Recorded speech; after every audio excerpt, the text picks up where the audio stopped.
Yosua 8. Ai dibinasakan. Kemudian berfirmanlah Tuhan kepada Yosua, "Janganlah takut dan janganlah tawar hati. Bawalah seluruh tentara dan bersiaplah. Majulah ke Ai. Ketahuilah, aku serahkan kepadamu raja negeri Ai, rakyatnya, kotanya, dan negerinya. Dan haruslah kau lakukan kepada Ai dan rajanya, seperti yang kau lakukan kepada Yeriko dan rajanya. Hanya barang-barangnya dan ternaknya boleh kamu jarah. Suruhlah orang bersembunyi di belakang kota itu." Lalu bersiaplah Yosua beserta seluruh tentara untuk pergi ke Ai. Yosua memilih 30.000 orang, pahlawan-pahlawan yang gagah perkasa. Mereka disuruhnya pergi pada waktu malam, dan kepada mereka diperintahkannya, katanya, "Ketahuilah, kamu harus bersembunyi di belakang kota itu untuk menyerangnya. Janganlah terlalu jauh dari kota itu, dan bersiap-siaplah kamu sekalian. Aku dan semua orang yang bersama-sama dengan aku akan mendekati kota itu. Apabila mereka keluar menyerbu kami, seperti yang pertama kali, maka kami akan melarikan diri dari hadapan mereka. Jadi mereka akan keluar menyusul kami, sehingga kami memancing mereka jauh dari kota itu. Sebab mereka akan berkata, 'Orang-orang itu melarikan diri dari hadapan kita seperti yang pertama kali.' Jika kami melarikan diri dari hadapan mereka, maka kamu harus bangun dari tempat persembunyianmu itu untuk menduduki kota itu, dan Tuhan Allahmu akan menyerahkannya ke dalam tanganmu. Segera setelah kamu merebut kota itu, haruslah kamu membakarnya. Sesuai dengan firman Tuhan, kamu harus melakukan semuanya itu. Ingatlah, itulah perintahku kepadamu." Demikianlah Yosua menyuruh mereka pergi, lalu berjalanlah mereka ke tempat persembunyian dan tinggal di antara Betel dan Ai, di sebelah barat Ai. Tetapi Yosua bermalam di tengah-tengah rakyat pada malam itu. Keesokan harinya, Yosua bangun pagi-pagi, lalu diperiksanyalah barisan bangsa itu, dan berjalanlah ia maju beserta para tua-tua orang Israel di depan bangsa itu ke Ai. Juga seluruh tentara yang bersama-sama dengan dia berjalan maju. Mereka maju mendekat lalu sampai ke tentangan kota itu. Kemudian berkemahlah mereka di sebelah utara Ai, sehingga lembah itu ada di antara mereka dan Ai. Yosua telah mengambil kira-kira 5.000 orang, lalu disuruhnya mereka bersembunyi di antara Betel dan Ai di sebelah barat kota itu. Beginilah rakyat itu diatur. Seluruh tentara itu di sebelah utara kota dengan barisan belakang di sebelah barat kota. Pada malam itu, berjalanlah Yosua melalui lembah itu. Pagi-pagi ketika raja negeri Ai melihat hal itu, maka ia dan seluruh rakyatnya, orang-orang kota itu, segera keluar berperang, menyerbu orang Israel ke lereng di seberang dataran itu. Raja itu tidak tahu bahwa ada orang bersembunyi di belakang kota. Yosua dan seluruh orang Israel itu berlaku seolah-olah dipukul mundur oleh mereka, lalu melarikan diri ke arah padang gurun. Sebab itu semua orang yang ada di kota dikerahkan untuk mengejar orang Israel. Maka mereka mengejar Yosua, sehingga makin jauhlah mereka terpancing dari kota. Seorang pun tidak tertinggal lagi di Ai dan Betel yang tidak keluar memburu orang Israel. Mereka meninggalkan kota itu terbuka karena mereka mengejar orang Israel. Lalu berfirmanlah Tuhan kepada Yosua, "Acungkanlah lembing yang ada di tanganmu ke arah Ai, sebab aku menyerahkan kota itu ke dalam tanganmu." Maka Yosua mengacungkan lembing yang di tangannya ke arah kota itu. Ketika diacungkannya tangannya, maka segeralah bangun orang-orang yang bersembunyi itu dari tempatnya. Mereka berlari memasuki kota, merebutnya, lalu segera membakar kota itu. Ketika orang Ai berpaling menoleh ke belakang, tampaklah asap kota itu naik membumbung ke langit. Mereka tidak sempat melarikan diri kemanapun juga, sebab rakyat yang tadinya lari ke padang gurun berbalik melawan pengejar-pengejarnya. Ketika Yosua dan seluruh Israel melihat bahwa orang-orang yang bersembunyi itu telah merebut kota dan bahwa asap kota itu naik membumbung, berbaliklah mereka lalu menewaskan orang-orang Ai. Sementara itu juga keluar orang-orang Israel yang lain dari dalam kota menyerbu orang-orang Ai, sehingga terjepit di tengah-tengah orang Israel itu, yang ini dari sini dan yang itu dari sana. Orang-orang Ai ditewaskan sehingga seorang pun dari mereka tidak ada yang dibiarkan terlepas atau luput. Tetapi Raja Ai ditangkap mereka hidup-hidup dan dihadapkan kepada Yosua. Segera sesudah orang Israel selesai membunuh seluruh penduduk kota Ai di padang terbuka kemana orang Israel mengejar mereka, dan orang-orang ini semuanya tewas oleh mata pedang sampai orang yang penghabisan. Maka seluruh Israel kembali ke Ai dan memukul kota itu dengan mata pedang. Jumlah semua orang yang tewas pada hari itu, baik laki-laki maupun perempuan, ada 12.000 orang. Semuanya orang Ai. Dan Yosua tidak menarik tangannya mengacungkan lembing itu sebelum seluruh penduduk kota Ai ditumpasnya. Hanya ternak dan barang-barang kota itu dijarah oleh orang Israel sesuai dengan firman Tuhan yang diperintahkannya kepada Yosua. Yosua membakar Ai dan membuatnya menjadi timbunan puing untuk selama-lamanya, menjadi tempat yang tandus sampai sekarang.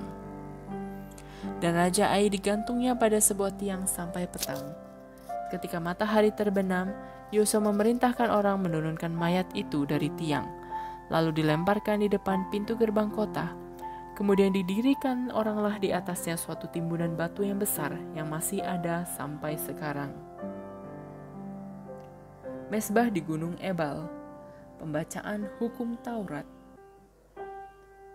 Pada waktu itulah Yosua mendirikan mesbah di Gunung Ebal bagi Tuhan Allah Israel, seperti yang diperintahkan Musa hamba Tuhan kepada orang Israel, menurut apa yang tertulis dalam kitab hukum Musa, suatu mesbah dari batu-batu yang tidak dipahat, yang tidak diolah dengan perkakas besi apapun. Di atasnya lah mereka mempersembahkan korban bakaran kepada Tuhan dan mengorbankan korban keselamatan. Dan di sanalah di atas batu-batu itu dituliskan Yosua salinan hukum Musa yang dituliskannya di depan orang Israel. Seluruh orang Israel, para tua-tuanya, para pengatur pasukannya, dan para hakimnya berdiri sebelah menyebelah tabut, berhadapan dengan para imam yang memang suku Lewi, para pengangkat tabut perjanjian Tuhan itu, baik pendatang maupun anak negeri, setengahnya menghadap ke gunung Gerizim dan setengahnya lagi menghadap ke gunung Ebal, seperti yang dahulu diperintahkan oleh Musa hamba Tuhan apabila orang memberkati bangsa Israel. Sesudah itu dibacakannya segala perkataan hukum Taurat, berkatnya dan kutuknya, sesuai dengan segala apa yang tertulis dalam kitab hukum. Tidak ada sepatah kata pun dari segala apa yang diperintahkan Musa yang tidak dibacakan oleh Yosua kepada seluruh jemaah Israel dan kepada perempuan-perempuan dan anak-anak dan kepada pendatang yang ikut serta.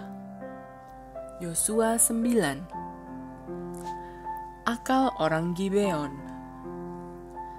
Ketika terdengar oleh raja-raja di sebelah barat sungai Yordan di pegunungan, di daerah bukit dan sepanjang tepi pantai laut besar sampai ke seberang gunung Libanon, yakni raja-raja orang Het, orang Amori, orang Kanaan, orang Feris, orang Hewi, dan orang Yebus, bergabunglah mereka dengan seia sekata untuk memerangi Yosua dan orang Israel.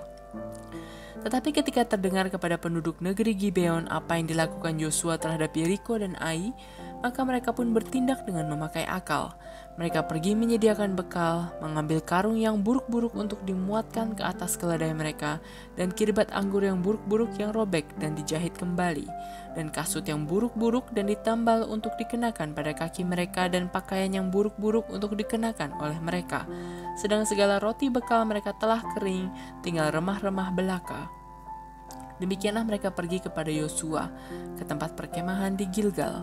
Berkatalah mereka kepadanya dan kepada orang-orang Israel itu, "Kami ini datang dari negeri jauh, maka sekarang ikatlah perjanjian dengan kami."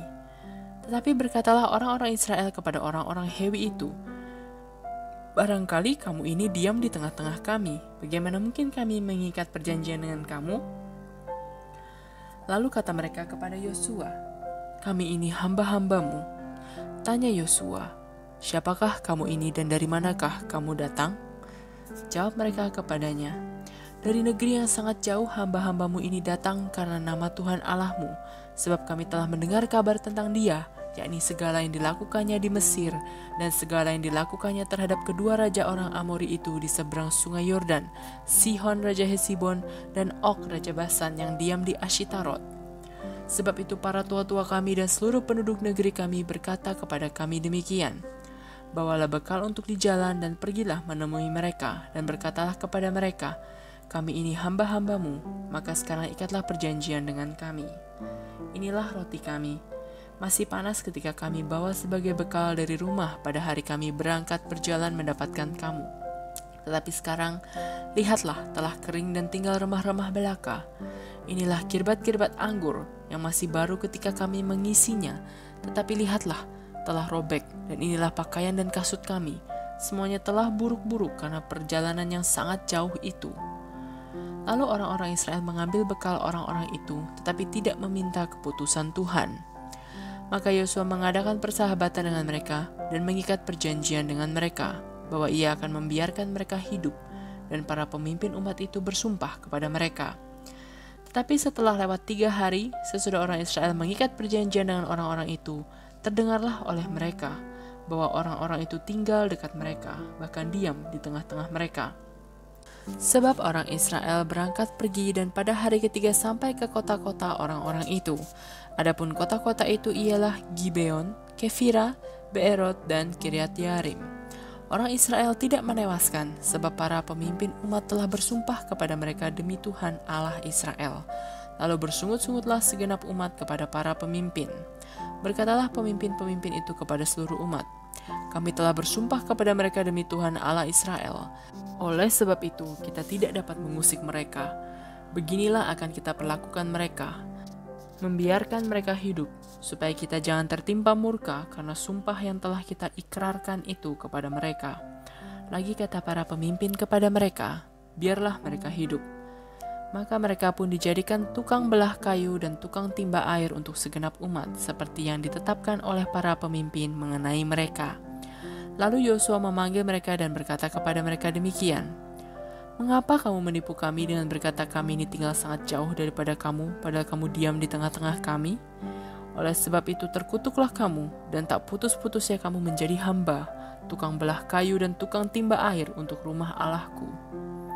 Jawab mereka kepada Yosua, katanya, "Sebab telah dikabarkan dengan sungguh-sungguh kepada hamba-hambamu ini, bahwa Tuhan Allahmu memerintahkan kepada Musa hambanya, memberikan seluruh negeri itu kepadamu, dan memunahkan seluruh penduduk negeri itu dari depan kamu. Maka sangatlah kami takut kehilangan nyawa menghadapi kamu. Itulah sebabnya kami melakukan yang demikian. Maka sekarang kami ini dalam tanganmu, perlakukanlah kami seperti yang kau pandang baik dan benar untuk dilakukan kepada kami." Demikianlah dilakukannya kepada mereka. Dilepaskannyalah mereka dari tangan orang-orang Israel sehingga mereka tidak dibunuh. Dan pada waktu itu Yosua menjadikan mereka tukang belah kayu dan tukang timba air untuk umat itu dan untuk mezbah Tuhan sampai sekarang di tempat yang akan dipilihnya.